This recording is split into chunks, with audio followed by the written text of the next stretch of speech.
Okay, guys, we're going to move on to what I think is a simpler type of conditioning to understand. We've already talked about classical conditioning. If that one made sense, had no problems with it, then this one's going to be a breeze. Okay, this one's called operant conditioning. The definition is there at the top. It says any behavior that's learned in order to gain something desired or avoid something unpleasant. Again, it's called operant conditioning. I think this is easy because it's what your parents do to you, it's what your coaches do, it's what your teachers do, and maybe you just didn't even realize it was called operant conditioning. So lots of examples are going to hit real close to home here in just a few minutes. And with classical conditioning, we had Ivan Pavlov and his dog experiment. With operant conditioning, we've got guys by the name of Edward Thorndike and another guy by the name of B.F. Skinner. And Edward Thorndike did what's known as his famous cat experiment. And very quickly, what Edward Thorndike did was put a very hungry cat in a cage. Okay. And the only way that this cat could get out of the cage in order to reach some food that was placed just outside of it was a tripwire, okay, or a lever, if you will. And Thorndike would place this very hungry cat inside of the cage and time how long it would take the cat to figure out how to press the lever to open the latch, and the cat could escape to get that bowl of milk or that bowl of food. All right. So every new time he put the cat inside the box, um, what Thorndike started to notice is that the time it took the cat to get out of the box got less and less. The first few times the cat took forever, and then simply by chance it would wander over to the corner, press the lever by luck, and the latch would open up. And then eventually the cat started to pick up a pattern, started to pick up and notice a change. And eventually, after a series of trials, the the Thorndike would put the cat in the cage, and the cat would wander right over to the corner, press the lever, and walk right back out to get its food. This is what's known as operant conditioning. The cat had learned a behavior, pressing the lever, to gain something desired, which is that bowl of food. Okay, that's one example of operant conditioning, but there's a lot of other things that make operant conditioning work. So the elements that go with this are reinforcers. Okay, so reinforcers are much like, think of reinforcements that hold a building together and keep it strong, keep it from falling over. These are any type of stimuli that increase the likelihood of a repeated behavior. So, for example, money can be a very good reinforcer. If you do something like cut the grass or do the dishes, and your parents give you a little bit of cash for that behavior, that's what's known as a reinforcer. Okay, and we'll go over two examples of those in just a little bit. But then there's punishers. Punishers do the opposite. Those are any type of stimuli that decrease the likelihood of a repeated behavior. So that picture right there, an example of a punishment would be a coach benching a player for, say, coming late to practice or forgetting some sort of equipment. So the coach makes you sit the bench in the hopes that you will not repeat that behavior again. Okay? So what makes operant conditioning work are reinforcers and punishers. And what also makes this all work is the fact that all of us are designed to abide by what's known as the law of effect. It's kind of like software that's already installed on your laptops. This is software that's already installed in our brains, the law of effect. And that is responses or behaviors that are generally accompanied with a satisfying effect will be more likely to recur, and responses that are accompanied with discomfort will be less likely to occur. In other words, if you do something and it makes you feel good, you're more likely to go do that again. And if you do something and it makes you feel bad, you're less likely to do it again. That's how we've always operated in so many parts of our life. That's called the law of effect, and that's why operant conditioning works. Okay, so let's take a closer look at two examples of reinforcers and two examples of punishers. And like our last class, we'll do some practice in picking out the elements of operant conditioning. So let's start with the more recommended types of learning from psychologists, and those are reinforcers. Positive reinforcement, I think, is one of the easiest to think about. It's any stimulus that you present that would increase the desired behavior. Okay, so you want somebody to do more of something, So you literally give them some sort of stimulus in the hopes that it will happen again. Here are some examples of positive reinforcers. So I've got a 7-month-old puppy, and we are using lots of positive reinforcers in the house right now. If she goes to the bathroom outside, we give her a dog treat right away. Okay, that's a stimulus that we present that will hopefully increase the desired behavior of going to the bathroom outside. Okay, the same thing happens all the time with our kids with candy. If they eat all their dinner, they get some candy afterwards. That's a positive reinforcer. As I talked about before, money is always a good positive reinforcer, as is simply a coach or a boss giving his players and employees praise, saying, good job, hey, good work today, nice job on that homework, good pass. All of that is known as praise, positive reinforcers. Chances are that the repeated behavior will happen again. And then there's what's known as a negative reinforcer. Now, these are a little tougher. Uh, Take your time here, think through this, and hopefully it will make sense. Remember, these are still reinforcers. So this is still going to try to make somebody do more of something, but you do it sort of backwards. It's the removal or avoidance of an unfavorable stimulus in order to strengthen a behavior. Okay, so if you want somebody to do more of something, give them the opportunity to avoid something they don't like. Okay, here's some examples.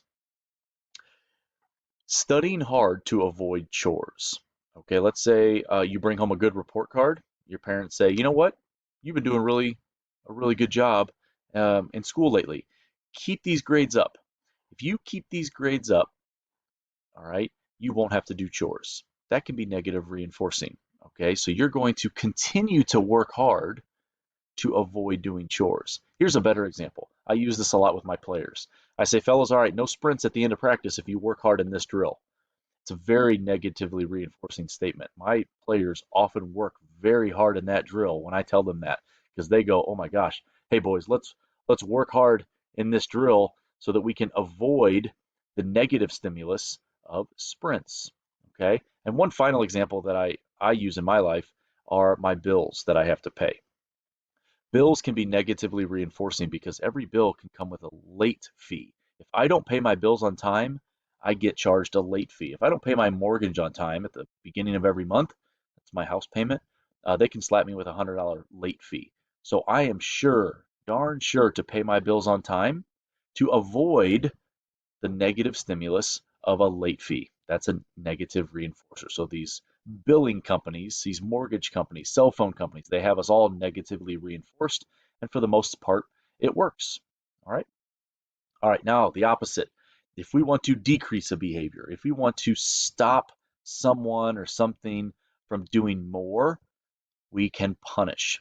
And these are called positive and negative punishers. A positive punisher is much like positive reinforcement, where you present something.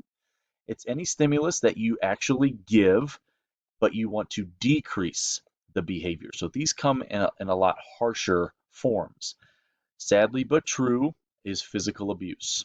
Okay, if a child acts up, or if a dog, say, goes to the bathroom on the carpet, some parents, some dog owners will abuse verbally or physically in the hopes that it will stop the behavior from happening again. That's known as physical abuse. And then, say, for example, a coach, all right, or a boss yelling at his player or employee for doing something wrong, okay, for making a bad pass, all right, um, or turning in an incorrect report or not following up on a sales call. And so the boss yells at his employee. Scolding is an example of a positive punisher. Positive is not good, it's just a presentation of a stimulus. Money can also be used as a punisher in the form of a fine. So if a cop writes you a ticket, and as that cop hands you that fine, $100 for speeding or illegal parking, a fine in that form is known as a positive punisher. And then there's what's known as negative punishers. All right, negative punishment used to be called removal punishment. That might help you remember this. Removal punishment is any stimulus, any enjoyable stimulus whose removal decreases the likelihood of an ongoing behavior. So think about this for a second. Let's say you do something bad. Let's say you stay out past your curfew. What could your parents take away from you that you really like as an example, as a way of teaching you to not stay out past curfew again. Your car keys, your allowance, they might take away your cell phone, anything that you find enjoyable. A lot of times it's your video games, your car keys. The taking away of that is a negative punisher in the hopes that you will not stay out past curfew again. Okay, so there they are. All right. If you want, you can search YouTube. I'll try to remember to put it in the description below. Big Bang Theory did a really nice series of scenes on operant conditioning. I think you might like. We watched The Office, or I hope you watched The Office with classical conditioning. Watch Big Bang Theory's scene here with operant conditioning. They did a really nice job. All right, here is everything in review in terms of the definitions. You can see positive and negative reinforcers are on the top. They are always going to increase the frequency. Even though it's the word negative, a reinforcer is always trying to increase a desirable behavior. And then down here, the positive and negative punishers always try to decrease a behavior. And we go about all of these by either introducing a stimulus or taking away something we either don't like, here, avoiding it, or something we do like down there, an enjoyable one.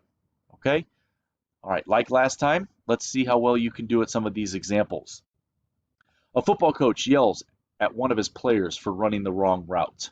Okay, so we've got a coach presenting a stimulus. He's yelling at his player because of an undesirable behavior. What would this be? Okay, this would be what's known as positive punishment. Next, a girl gets her allowance for walking the dog and cleaning the dishes. So I'm assuming it's mom is handing her money in the form of an allowance for proper behavior. So the mom wants to increase the chances that she will walk the dog, clean the dishes, do her chores more often. This is a positive reinforcement example. Okay, next, how about this one? Owen's dad takes away his video games for a week because he failed his psychology test. Okay, so what we've got here is dad taking away something enjoyable in the hopes that it will decrease the chance that Owen will fail another psychology test. This is an example of negative punishment. Okay, hopefully you're getting the hang of this. And lastly, this is a true story here. This is Baltimore Ravens Coach Cameron, who's been diagnosed with skin cancer. At least I think he is. At least he speaks out against skin cancer. Well, anyway, every day coaches like Coach Cameron put sunscreen on to avoid getting sunburned. What would this be? Okay, increasing a behavior. Okay, doing something desirable to avoid an aversive stimulus, to avoid something unpleasant. This here, sunscreen, is a negative reinforcer. Same for me. Do it all the time. Okay, I've got skin cancer and I wear sunscreen all the time. It's negatively reinforcing. I don't get sunburned.